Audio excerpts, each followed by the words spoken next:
Hello, everybody. Welcome to another installment of A Rebel Without Applause, coming to you from my little nutshell of infinite space right here in the wood of the holly under the sign. Today, I have a very special and unique guest. This gentleman, while he's quite accomplished in so many ways, he is a writer and a journalist. He's traveled the world covering the events of our times. He lives at the absolute point of the spear when it comes to all things science. He has written a great book, which I read some years back, called Denialism. He also wrote a brilliant profile on Anthony Fauci, and now more recently, he's just completed a new audiobook, which in and of itself is kind of a new form in literary communication. It's called Higher Animals.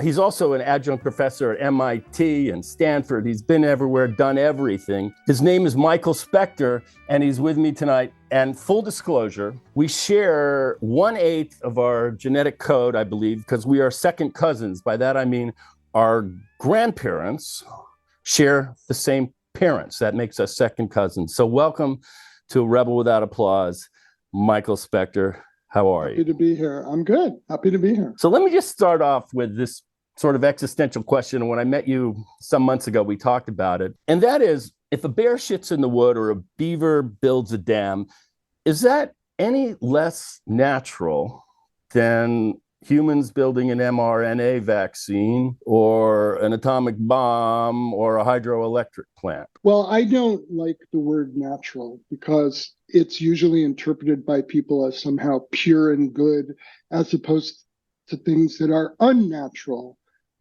Things, for instance, like an mRNA vaccine, which has saved the lives of at least 20 million people so far from COVID. So natural gives this sort of sense of goodness, which is false. I mean, to be honest, nature is not friendly. It's cruel, and nothing has ever been crueler than nature. And the idea that somehow something made in a laboratory or by humans is less valid or less useful is ridiculous and clearly untrue. So maybe natural is more a marketing slogan. I mean, I think there are a lot of people who are either afraid of new technology, possibly for some understandable reasons, or who kind of think things are too complex now, and if we just lived a kind of simpler life and it was natural.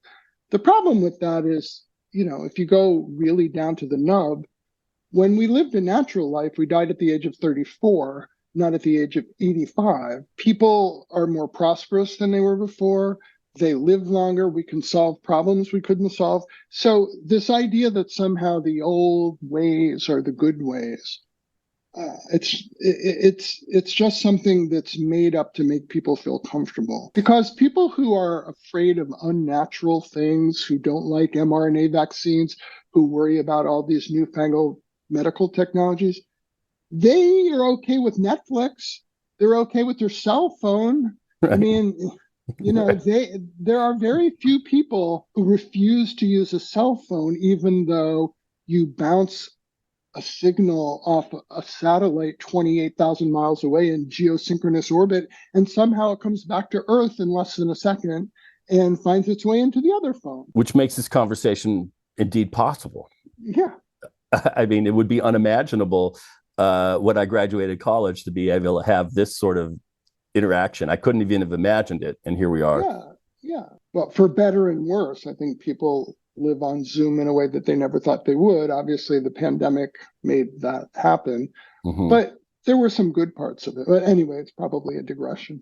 No, it isn't, because I think the title of this podcast episode is going to be COVID Silver Linings, because there are quite a few. The biggest silver lining is the mRNA vaccine. And the reason that is so exciting is I think many people realize this, but lots don't. It was downloaded from the internet. I mean, the Chinese virologists put it on the internet at places like Stanford, where I was at the time, and many other places around the world. We saw the genetic sequences. People downloaded it. They ordered synthetic DNA. They put the pieces together. They infected cells in culture in dishes. And we had a working virus in days. Moderna, which makes one of the two mRNA vaccines, they basically had the vaccine that we're using now in 4 days. The quickest vaccine approval in history before this had been 4 years with the mumps. Could you imagine? We're in year 3 of the pandemic. Could you imagine if there was no vaccine yet? I can't. I mean, it would have been a catastrophe. It would have perhaps might have rivaled the asteroid arrival 67 million years ago. I mean, it may not, it would have been bad. And the thing is, if you look at this in perspective, the COVID virus isn't the most virulent. It's not the most infectious. Lots of people get COVID and they have mild symptoms. Believe me, there are possibilities of other viruses where there won't be mild symptoms. So the ability to make a vaccine really almost instantly, the way we rearrange words on our computer, is very exciting. I think you sort of touched on this in your book, but a lot of our mythology that we've lived with in our post-war, Cold War era, starts with, Frankenstein, which is a man-made monster, yeah. The Godzilla series, which arise out of the ocean, which are basically a nuclear kind of aberration. Even going back to, Herman Melville and Moby Dick, nature taking revenge on man in the form of a great white whale. So there's a deep fear of our technology, of these powers that are at our fingertips as humans. Well, I think to some degree that's reasonable because people worry about what's new. And that's understandable. Right now, there aren't a lot of people who are particularly interested in jumping into a driverless car and letting it drive them. That's because it's new and it's maybe not ready for prime time yet. When they took elevator men out of elevators in New York City 70 years ago, people were like, I'm not getting into that elevator without an operator. Things take a little while, but it's also true that, in America, authority has been questioned somewhat rightly for a long time now. And people don't believe you when a doctor comes out in a white lab coat and says, take this vaccine. There are a lot of people that are skeptical, and we need to overcome that. That's where politics and science intersect. And in your book, Denialism, you're ahead of this curve in terms of the political and these scientific conundrums. And then COVID comes along and becomes the elephant in the room you can't ignore. And you have this incredible intersection where vaccine science, fear is not just a side issue, it's ground zero. And it exploded. Yeah, believe me, I would have been delighted if denialism was no longer meaningful. And the fact that people say, wow, you predicted this. I didn't predict anything. But it is true that those problems that I wrote about almost 15 years ago, they haven't gone away, and many of them are worse. And right now, we're entering an era where biology is just information. It goes around on the internet like a picture or words or anything else, and that's great. But it also has some risks associated, and we have to understand it and participate in it. And I'm afraid we're not there. Well, first of all, some of these new possibilities that you describe in bioengineering with the company Ginkgo and some of these in CRISPR and some of these new tools, well, they are scary. And I always, I've had these discussions with other people, and I said, well, fire can cook your food and keep you warm and burn your house down. This is what scientists refer to as dual use research. Things that can be used for good or bad. I've never liked that term because, as you say, a hammer can build a house or crush your skull. I mean, you don't have to look hard. The one difference here is that this is an exponential world we live in. So if I create a deadly virus in a lab here on purpose, I can email it to someone in Indonesia or in LA or wherever I want, and it can be there in 2 seconds. And there are ways to deal with that, but we need to recognize that we need to deal with that. So I do feel that both for better and worse, the fact that biology has entered a kind of exponential era, it's bigger than just, even an atomic bomb can kill 4 or 5 million people. SARS-CoV-2 has killed way more than that, and it's not even the worst virus you could imagine. So we need to pay attention to biology. So one of the things that I don't understand is if I need a new carburetor on my car, I take it in, the guy gets a carburetor, he unscrews it and takes it out. But if I'm looking at untold millions of miles of double helix DNA, Yeah. and they're manipulating this, but it's actually a mechanical thing that has to be replaced and done. I don't quite get, the analogy isn't totally perfect with, let's say, word processing and typing. It feels like there's a Well, mechanical component to it. there is a chemical component, but what you get on the computer is the blueprints. You can figure out what a virus or a cancer cell or something looks like. It's an endless string of A, T, C, and G, the letters that spell out DNA. And the order that they come in is what determines why you are you and I am me and a tree is a tree. Um, what we can do now is we can look at that sequence and we can replicate it. We can order DNA. We can get DNA and put it together just like a puzzle, and it'll work just like that sequence. A few years ago, a guy in Canada brought an extinct virus called horsepox back to life. It's a cousin of smallpox. I think it was really stupid and dangerous to do, but he was trying to prove you could do it. And you can. People have brought a bunch of viruses back to life. The rationale has been, maybe if you want to get rid of HIV, if we knew how to engineer it, we could reverse engineer it. The problem with that is we don't need to do that anymore, because with nucleic acids, with these sort of building block Legos that we have now, we can slap together a vaccine instantly and we can change it. Craig Venter, who kind of led the Human Genome Project and is a brilliant guy, said this thing about 15 years ago. I quote him all the time. People used to laugh at me, but he basically said, we should have a system where if someone gets on a plane in Hong Kong infected with a terrible virus, by the time they land in New York, we should be able to have a vaccine against it. And we're getting there. We are getting there. So you mentioned this guy who created a virus in a lab. Was the COVID virus created in a lab or in a wet market? Because I feel it wasn't created, meaning it wasn't diabolically made. The data so far looks pretty compelling that it was in a wet market, but lab accidents are very common. And it's difficult to say for sure because the Chinese haven't exactly been open with all the genetic sequences that were in that lab. It's entirely possible that someone had a virus on them, infected, or on their arm or something, and they spread it out of the lab. That has happened in America, in Europe, all over, in Russia. The last person known to have died of smallpox was a photographer in Birmingham, England. She wasn't infected. There was a lab that was working with smallpox above her, and it leaked down to her floor and she died. I mean, we can be pretty good about this stuff. It's hard to be perfect. And it's this whole thing about lab or wet market, it does matter to a certain extent, but in terms of the way humanity would treat it, in terms of what we would do to prevent it from spreading, it really doesn't matter. We'd use the same diagnostics, the same vaccines, the same alert system. It isn't really a question of where, it's a question of how. Well, to me, the deeper message is, like you say, not so much where, but humanity's encroachment on animals. And I was in Vietnam and Malaysia, and one of my favorite places to go were these markets because I mean, just the life and the living and the creatures and the chickens and the fish and the eels. I mean, it's just like crazy, just this proximity to animal life. So it seemed to me quite possible that some kind of leap could have happened in that. Look, almost all influenza viruses come out of Southeast Asia. It's not because it's a bad place. It's because there's lots of people huddled together with lots of animals.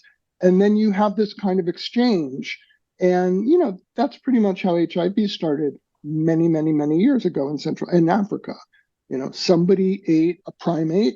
The primate had this virus. People have tried very hard to stop people from eating chimpanzees or monkeys or gorillas.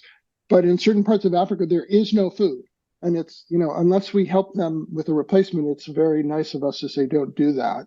But, a mom's going to feed her kids rather than starve. So these things, they do come out of different species.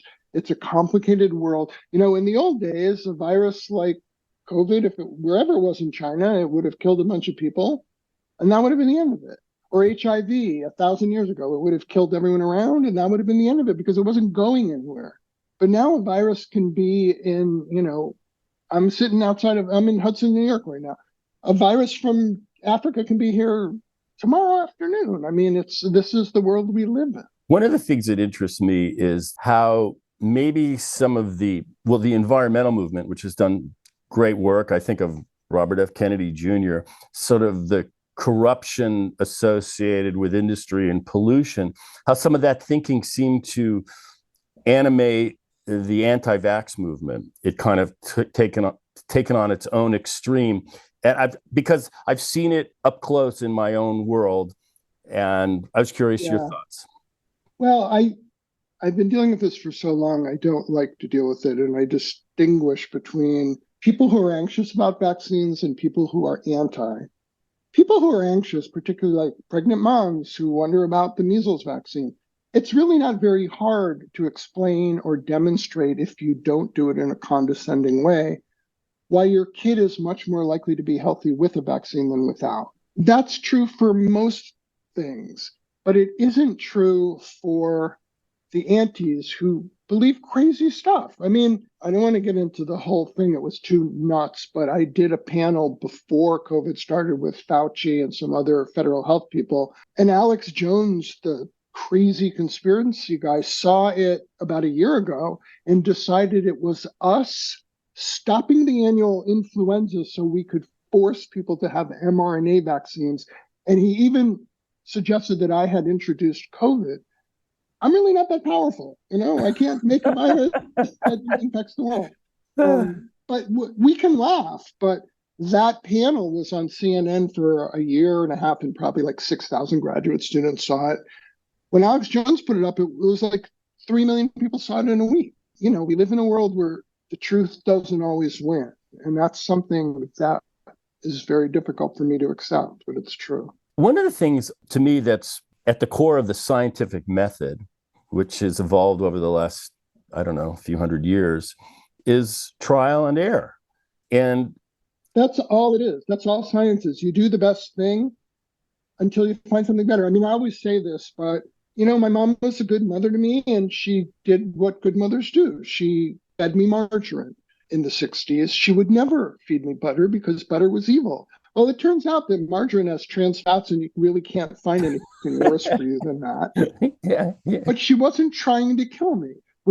Better nutrition information came along, and now we do that. And that's true with all scientific developments or proofs or publications. You go with the best thing you have until you find something better.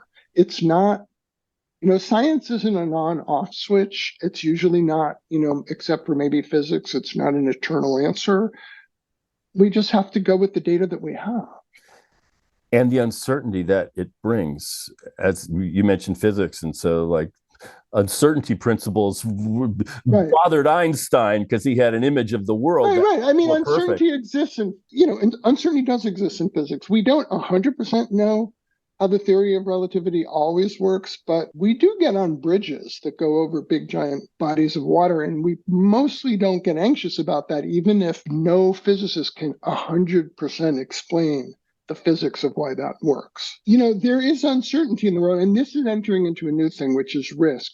We don't know how to deal with risk. Like, people actually pay money to put little pieces of fiberglass on their feet, go to the top of a mountain, and then ski down it. That is considered a wonderful thing to do.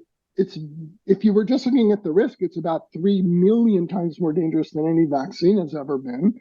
But that isn't the way people think. So it would be nice if we had a better sense of statistics. People always ask me about a vaccine, is there a chance that it will cause harm? And I'm like, yeah, there's always a chance. The question is it 1 in 40 or is it 1 in 40 million? Because, we have numerators and denominators, and people only use one of those numbers. And the answer with the COVID vaccine is it's been amazingly effective. I think scientists and people in my profession, possibly including me, but I don't know, oversold it a little at the beginning. I think there was the sense, we'll get the vaccine and that'll be the end of it. Vaccines usually don't work that way. What they do is they make sure you don't get sick and die. Like, if you're fully vaccinated, you're not going to go to the hospital and die unless you have some other significant illness. But a lot of people were like, well, I still got COVID and I was vaccinated. But yeah, you were sick for 2 days and you were home for until you tested negative. It's not the same as, so many people dying. Where do you think we are now with this? Are we past it, in it, beyond it? Is it in the rear view? I'm kind of, What, COVID? yeah. Hundreds of people are dying a day. I mean, it's not in the rear view. We're accepting it and normalizing. And in fact, many people have either had vaccines or COVID or both, which means we have a bunch of antibodies. Me too. I mean, a lot of people have had vaccines, multiple vaccines and COVID. And what that means is if COVID comes around, it's like influenza, only the vaccine's better. And you're more likely, if you get it, to get a very mild case. I don't think it's disappeared, and we do have to pay attention to make sure that something deadly doesn't happen. That could happen, but we can just take those little genetic letters that make up the vaccine and switch them around if that happens. I don't want to say it's that easy, but it is a revolutionary change because once you basically have these Lego blocks made of letters, you can move them around. And when you do that, that's why we now get a vaccine that's bivalent, that's really goes after a different version of the virus than we had at first. Seems to me that maybe the bigger challenge is making it affordable for parts of the world that has, less wealthy, third world, whatever you want to call it. And just manufacture and delivery seems to be and the logistics of that seem to be more the bottleneck than the figuring it out. Again, we could set up factories and printing places in the developing world because these things don't have to be grown for months in eggs like as we do with traditional vaccines. It's shameful how little we cared about Africa, and the vaccine rates were very low. And even from a selfish American point of view, for people who say, I don't really care, guess what? If you don't treat the virus in Africa, it just mutates, gets worse, and comes back. These are global things. But yeah, you're totally right. We need to do a much better job of helping the developing world and recognizing that part of the earth is just a different part of where we live. It just, we can't get there on a subway doesn't mean we can't get there. I think one of the things that animates at least a lot of the people that I talk to who are most definitely anti-vax is that the ravages of capitalism and big pharma and the abuses of our medical system and the finances bleeds into their perception of the medicines, but the cures don't really care about the politics behind it. Yeah, I mean, I hear that a lot, and I hear, and my thing about that is, there's the molecular biology and there's politics. They're not the same thing, and people who don't like the way pharmaceutical companies work don't like the way capitalism works. And if they don't, that's fine. They can go out and change the system. I have an Apple computer I just got the other day. It's really expensive. Nobody gives it more cheaply because it's too expensive. They charge what they can get. Now, do I think that that's fair when it comes to public health? No, but a government has to help do that because you can't really ask a pharmaceutical company, which is basically a profit-making venture, to just say, hey, we'll give it out to you. I should also point out the COVID vaccine was mostly free for Americans. I mean, right. You won't hear me saying nice things about the previous president very often, but they did make sure that the Trump administration did one really important thing, which is they said to companies, we'll pay for the vaccine before you have it. Even if you fail, we'll pay for you to develop it. So we didn't have to wait. And that was a big step. People got it for free as they should. I mean, that's a whole different story, but the way we pay for healthcare is abysmal and has to change. Right. So like a thought experiment is if Mengele had created the vaccine and it worked, did it mean it would be any less valuable? Would you use it?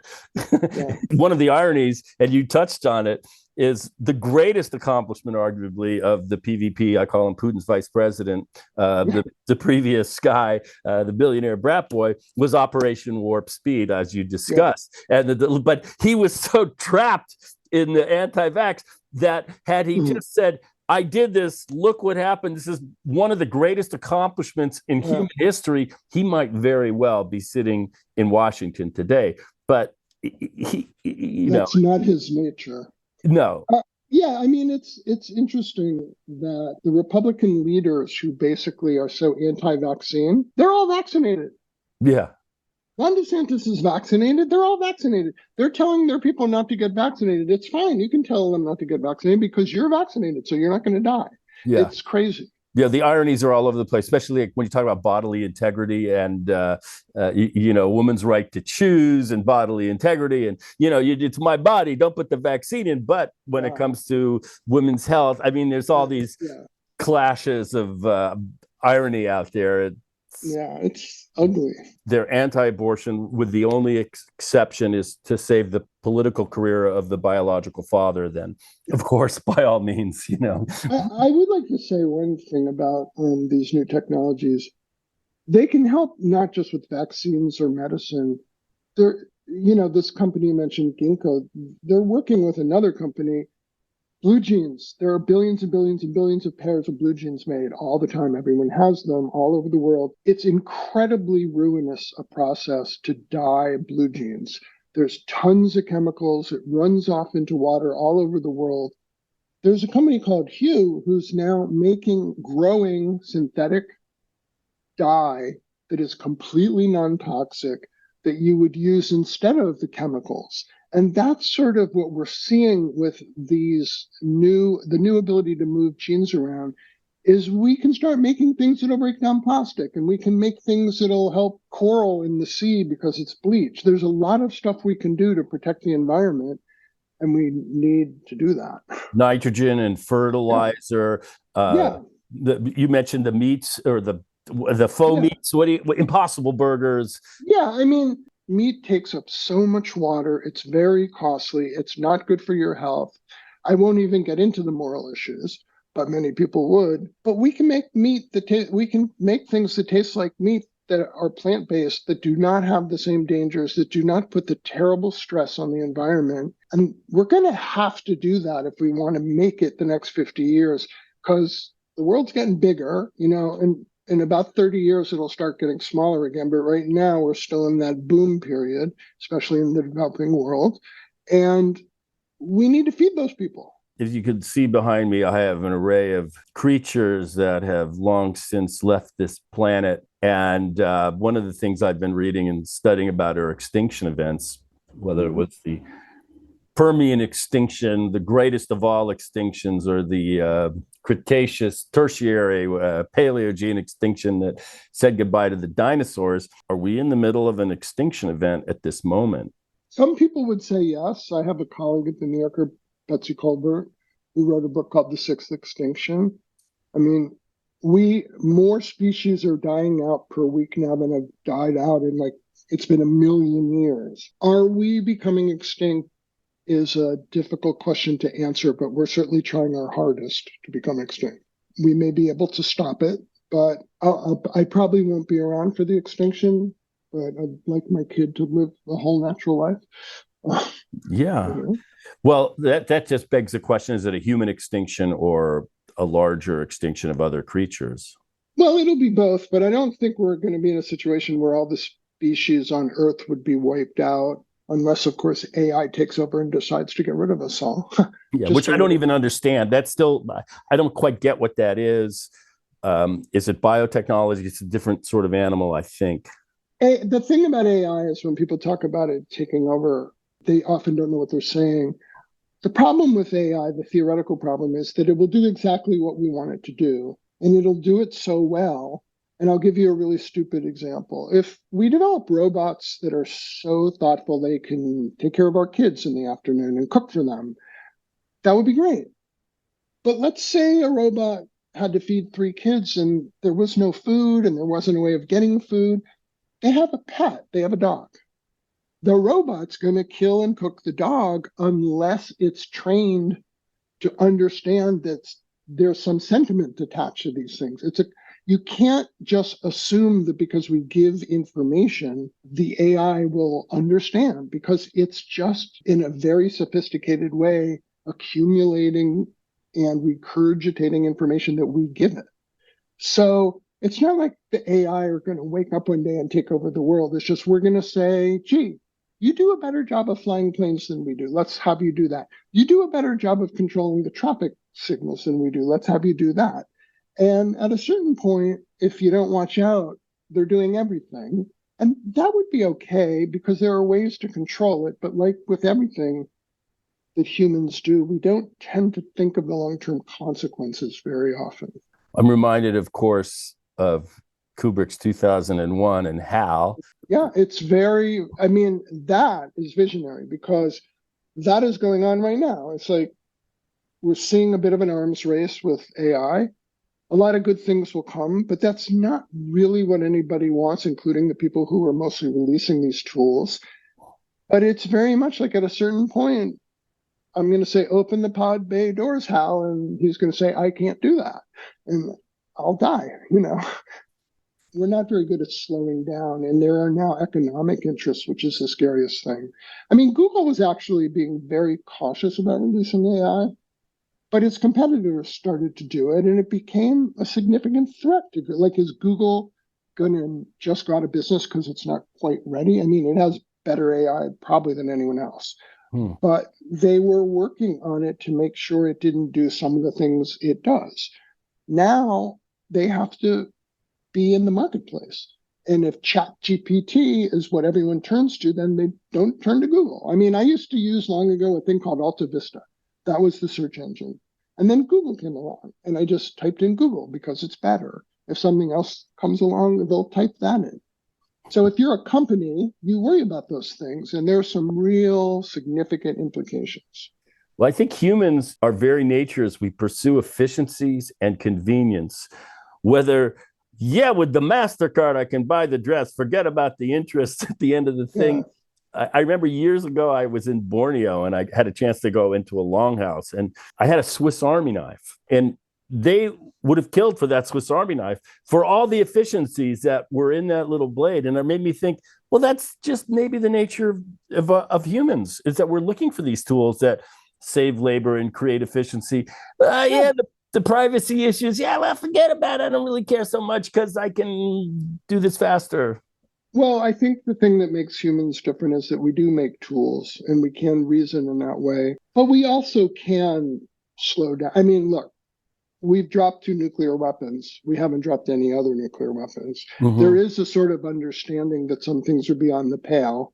The problem with biology is it's complicated for people to understand. Like when you asked, and it's a legitimate question, when you start saying, well, there's all these letters and there's millions of strings of that. How do you make that be a thing? It's complicated, and it's not as easy to, you can tell people, well, you put some plutonium together, you drop a bomb, it's a really powerful bomb, it kills a lot of people. It's harder to explain that with biology, but that's the job we have. We as journalists, as scientists, we need to do a better job of telling people what the pros and cons of things are. Well, you live in an interesting space because there's this priestly class of magicians and sorcerers that are at the foundry in Massachusetts at Ginkgo. Yeah. And then you're this bridge to people like me, like, what the hell is going on in there? I don't get it. And well, that's what I'm supposed to be doing if I do it properly. That's actually why I did this audiobook. When people who don't know much think about audiobooks, they usually, like, if you were to listen to an audiobook of Denialism, the book I wrote 15 years ago, it would just be someone reading the things I wrote. But this audiobook is really a documentary, and I have all sorts of interviews, and there's a score, and there's interesting hearings from the first debate in 1974 or 76 about molecular biology and should this stuff. And it really rings true even today when you listen to it. I think it's quite powerful that way. Yeah, you're sort of living in a new literary form in a way. It's kind of where podcast meets literature with, like you say, scores and interviews, and you're at once a host and an interviewer. I want to see a black ferret now, and I'm looking for them in my backyard. All I see are squirrels. You're going to have to go to the corner of Wyoming and Colorado. Yeah, I was just in Wyoming. It's wonderful. I was on dinosaur digs in South Dakota. Oh, yeah, you were. Yeah, I love it there. It's beautiful. Yeah. But that's the thing. Like, the black-footed ferret is, just for people who haven't read the book or listened to the book, it's the most endangered species in the United States. And it's endangered for a weird reason that its main source of food is the prairie dog, and the prairie dog is dying out. They also get something called sylvatic plague, which is an animal version of the Black Plague. We have a vaccine for that, but you can't really run around the Great Plains in the West vaccinating every little ferret. You could, however, with CRISPR, take the antibodies from that vaccine and splice it into the genes of parents so that every successive generation would be born protected. It would be like a vaccine in your cells. Right. And they're trying that now. I mean, to me, that's really promising. It's also has some fear base because Yeah, I mean, it's the plotline of every science fiction. Like, science fiction is just dead. You can't make up anything that isn't actually true anymore. I know. Yeah. Well, you're at the cutting edge of this. And, as I talk to you, it's funny because I think, is this guy a pessimist disguised as an optimist or an optimist disguised as a pessimist? I'm not sure. I'm thinking the I think latter. I'm an optimist. I believe we have the ability to use these awesome tools to make life better. We need to be careful and we need to pay attention as we go. I kind of feel like as technologies get more powerful, so do the risks. And that's okay as long as we recognize that. I don't want to have a situation where the next virus that comes to America, instead of infecting a lot of people and killing some of them, can infect everyone and kill everyone. And there are ways to prevent that. There are actually ways to prevent that. We can sequence wastewater and we could look for exponentially growing viruses, and we would know that that's something we need to deal with. And if you have the sequence, you can get it in a minute instantly. You can then go make the vaccine, and some people would probably die if that happened, but it wouldn't be like 400 million. It might be 400. Two thoughts that come to mind is human intelligence and creativity is no less a part of evolution than, an opposable thumb that has this incredible ability. Now we can text. Another thing about evolution is the evidence we have is skeletal. The different forms and body forms, we see them expressed in skeletons. But it seems to be, especially after talking and reading and listening to you, is that another huge force on evolution is all those invisibles for which we have no fossil records, which is viruses, right, bacteria, whatever pathogens were swirling around those. We actually do have a fossil record of a lot of them in our cells.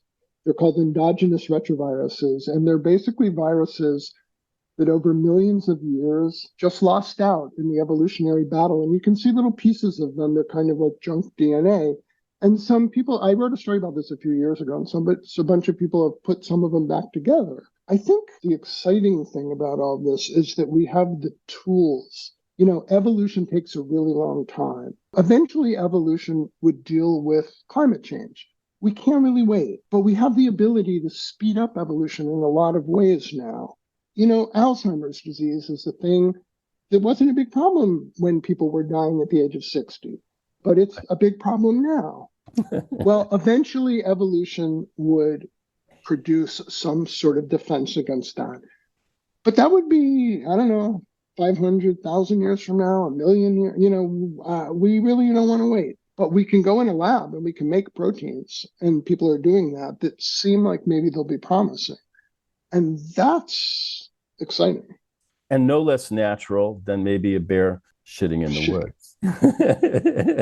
One last thought is, some of these technologies that we were so fearful of, nuclear power, certainly, with 3 Mile and, in the Ukraine with Chernobyl, there was a healthy fear of all things nuclear in the shadow of all these bombs. Is it maybe perhaps time to revisit some of the possibilities? Oh, I've written about this. I'm a huge fan of nuclear energy now. People look at the nuclear plants of 60 years ago. I mean, 60 years ago, we were communicating with like crystal radios and stuff. The world moves. Now we can make local nuclear things. We could put them on a boat and put them in the harbor. You could have one in Boston Harbor that would power much of the Northeast. The risks are incredibly small and the benefit is incredibly high, but the fear factor is crazy. People still live in that nuclear power plant's going to destroy the world era. And, there's a whole group at MIT that have done some amazing things with nuclear energy. So maybe it's time to kind of, for the larger public, to revisit some of these things and get an update on this technology and where we are with it, because I don't think the fear is not informed. We saw the risks, whether it was at Hiroshima or at 3 Mile Island. Definitely there were and even are risks. It's just that the risks are so much less now, and there's so many better ways to protect against a thing like what happened at Chernobyl. Let's be honest. This thing I'm holding in my hand, this phone, you say a book, I can download it. You say a piece of music, I can download it. I know.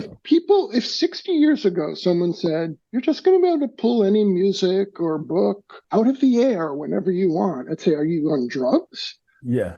People now take that for granted. People take for granted that they can go home at night and maybe someone told them about a good movie, and they can just watch it at home because it's probably on one of the 8 trillion streaming services out there. Like the movie I wrote and directed. When I filmed that movie, if you had said, Bill, in 20 years, you could see it on your phone, I go, what? What are you talking about? Or you can download it in a minute. And so my film still lives. I guess I'm grateful for that. Well, Michael, we've covered some territory here. Yeah, it was great. I hope you enjoyed it. I certainly did. Yeah, it was fantastic. And I want to say to my millions of listeners out there, check out Michael Specter's Higher Animals. It is a really interesting meditation on where we are, where we've been, and in science. He lives at the absolute point of the spear of technology. And I'm at once impressed with your work. And I didn't even get into the whole Russian experience, which is, another deep dive, but your accomplishments as a writer and as a journalist. And now after, to meet you and get to know you and feel this, I can only speak for myself. I've learned in my life not to speak about both sides of the relationship. Like, look at our chemistry. No, I will say I really dig meeting you. It's great. I feel the same way. It's very exciting. You don't usually meet your relatives late in life. Genetically, it doesn't say Kalmanson on the DNA. It doesn't say that. But you genetically are no less a Kalmanson than I am, because our great-grandparents, we share. Yep. And that will never change. That will never change. I really enjoyed it, and let's do it again, and I'll hope to see you soon. Folks, thanks for joining me on A Rebel Without Applause. Till next time, namaste, shalom, and aloha. By that I mean namashaloha. See ya. Okay.